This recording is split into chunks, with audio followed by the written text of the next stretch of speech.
Hi loves, it's me, Jenna.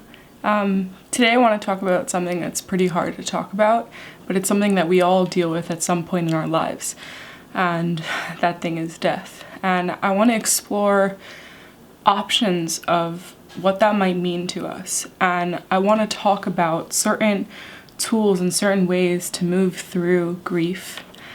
And I want to also talk about the very idea of death itself and how we see it. Like all my other videos, this is more like journal entrying for me, so I'm doing this off the cuff just as much as you're watching it. And I have no idea what's about to happen or what I'm going to say, and it's important to mention that because I feel like so much of the time our soul knows what's best for us in the moment.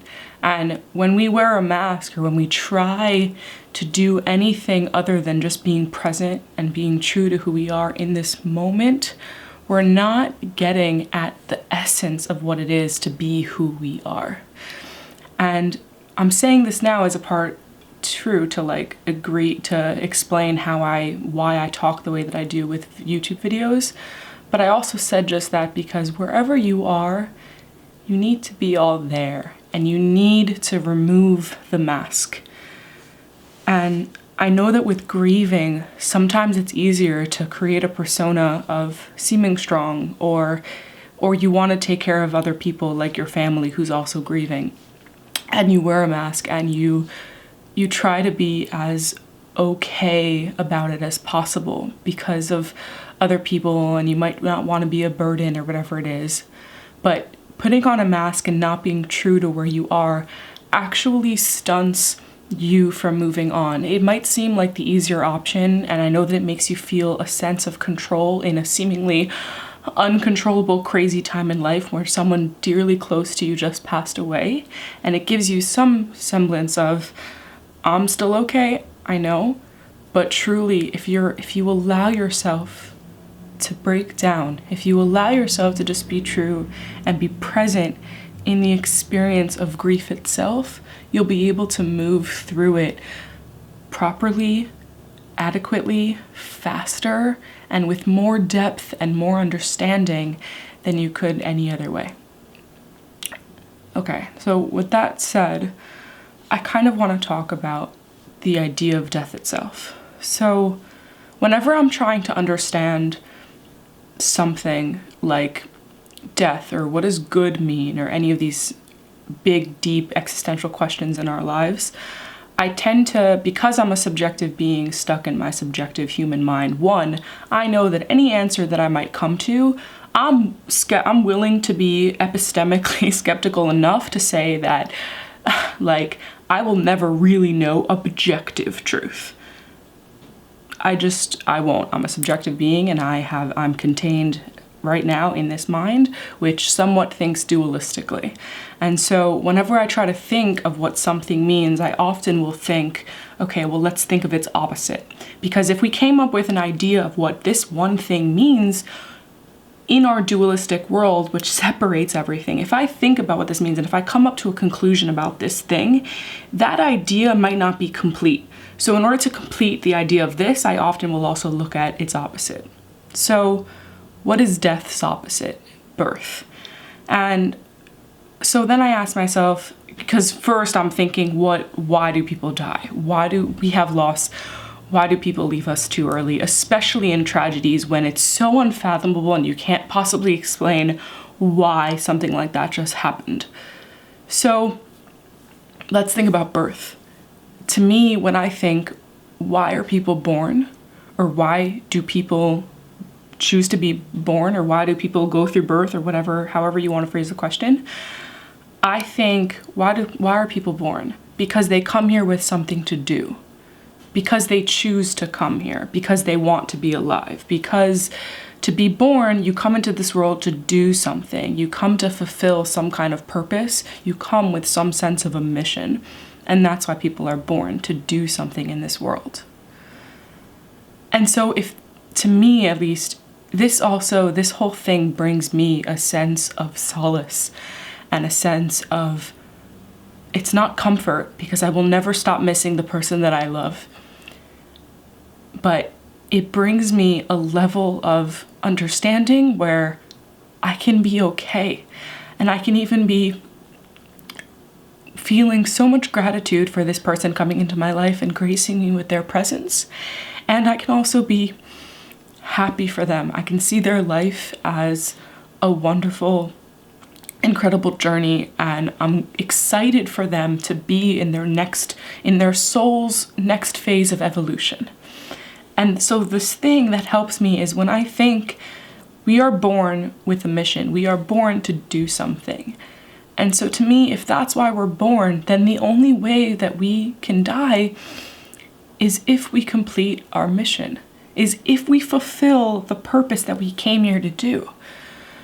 And so when people die young or tragically, where you can't possibly, you're just stuck asking why and you can't possibly understand why, for me, the answer why is because they fulfilled their soul's mission. They completed the thing that they came here to do. And while this is like my reasoning to make myself feel better, truly, you will still grieve. I will still grieve. I will still be in pain. I will still want them here. I will still miss them. I will still want to see them and talk to them and be with them. And no matter how spiritually enlightened you may be, or you may want to be, or you may think that you are, death still comes and rips off every single semblance of okayness about us. And we just collapse and fall into grief. We do. And what I want to let you know is that that's okay. That's more than okay. That's beautiful. That's wonderful. Feel it. Part of the reason I think of all of us deciding to be born is to experience what it's like to be human. And being human doesn't only come with feeling happy or feeling elated or feeling blissful or joyful or excited. It also comes with feeling grief and feeling remorse and feeling these harder feelings. And the thing about these are, with the feeling itself, we don't need to attach suffering to them. To feel, sometimes things happen that make us feel sad. And if you feel sad, feel it, because that's what that situation requires of you. But it doesn't require you to get depressed. And it doesn't require of you to be in suffering. And oftentimes with grief, and I know this is something that happened to me, sometimes with grief, we fall into this whole story, and the 5 stages of grief really help. So sometimes we bargain or we deny, and it's so hard for us to accept what is, and we're wishing and praying that it happened differently. And for me, I lost my mentor really recently, and he was everything to me.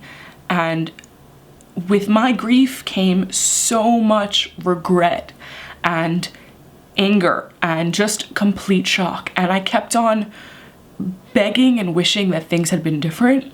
I thought somehow I could have saved him, and I regretted not being there more, or not going to medical school in order to become a neurosurgeon so that I could have prevented his brain tumor from growing too much. And I put all the blame on myself for it because I wanted things to be different. And I think that when we put the blame on ourselves and instead we bargain and we regret, it gives us some sense of feeling in control. If we blame ourselves, we don't have to blame the universe or blame God or blame life itself.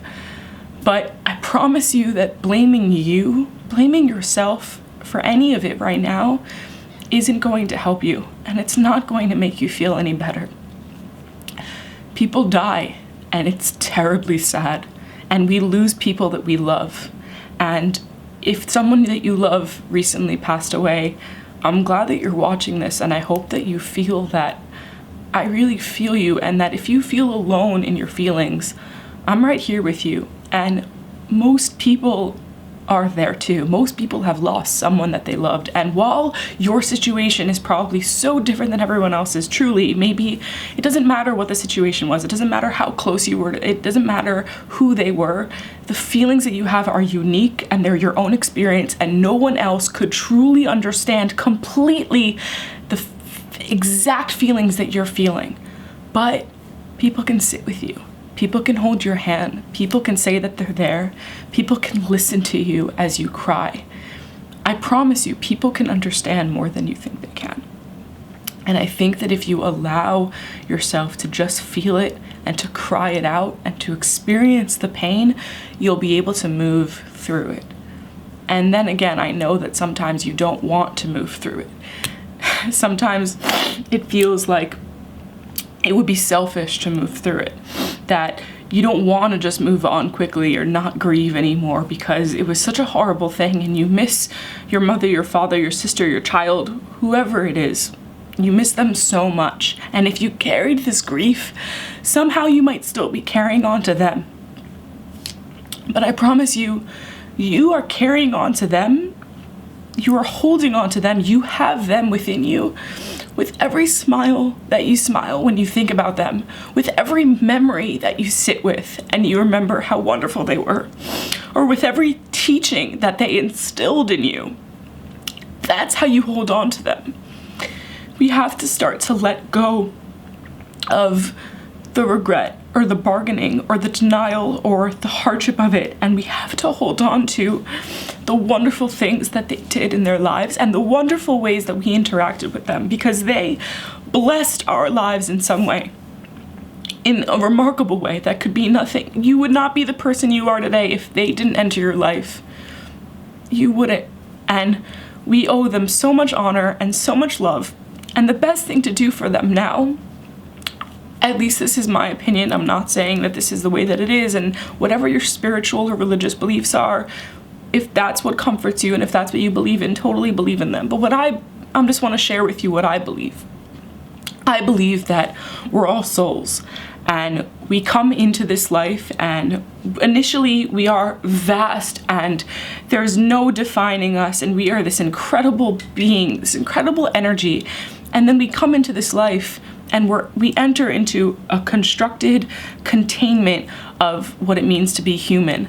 And we live our days, we create our values, we believe what we believe, we think what we think. And then when this thing is over, we move back to where we started from. We go back home in a sense, and we move on to other realms and other things explored, and we're able to evolve with the experience that we just had being human. And so after life, in a way, this is the real birth. In a way, you're then birthed into the next phase of your soul's evolution. And that's a beautiful, wonderful thing. At least to me. That, to me, sounds beautiful. I hope to learn and grow as much as I can in this life so that I am able to evolve and move into the next place that I am meant to be in. And I think that when we think about it that way, we're able to, in a way, be happy for them. They finished what they came here to do. And that's amazing. They fulfilled their soul's purpose. And now they're moving on. And it's easier for them to move on when we're on the same page as them, when we're not trying to hold on to them and bring them in and be attached to them, when we're able to let them go and realize that they haven't gone anywhere. In a sense, they're closer to us now than they were when they were in the container of a human body. They're no longer in form, they're formless. They're here with us now, and we can even feel them stronger now than we can when they were living in their human body. And if you think about it that way, you haven't lost them. You've gained them in a new way. And even if you think all of this, even if this sounds good to you and you believe it, by no means does that mean that your grief ends here. It doesn't mean that you move on so quickly. It doesn't mean that you forget. It doesn't mean that you're happy. But it means that you can breathe. It means that you'll You'll be able to cry and you won't feel guilty or as painful. You won't be in so much pain. You'll be able to just be in what you're feeling. And I suggest that you do that because your soul knows what's best for you. Your grief, your pain, your feelings right now are made for you right now. And so I don't want you to escape them, but I don't want you to be suffering more than you need to be. And so I hope that some of these ideas maybe helped reframe it in some way, or maybe brought some sense of comfort to you in this really hard time. Truly, the only thing that will really comfort you is you being present with yourself and allowing yourself to move through this process in the time frame that you need to. And I wish you so much peace and so much willingness to be present in your experience, because when it's a choice, you don't suffer as much. When you realize that this is where you need to be, and these are the feelings you need to feel, these are the tears you need to cry, this is the way your heart needs to feel right now, then you're doing good. You're doing the thing that your soul needs you to do. And it's beautiful. It's so beautiful. Thank you for feeling as much as you are. And you will move through this. You are loved. And I send you so many blessings and so much healing energy in this time.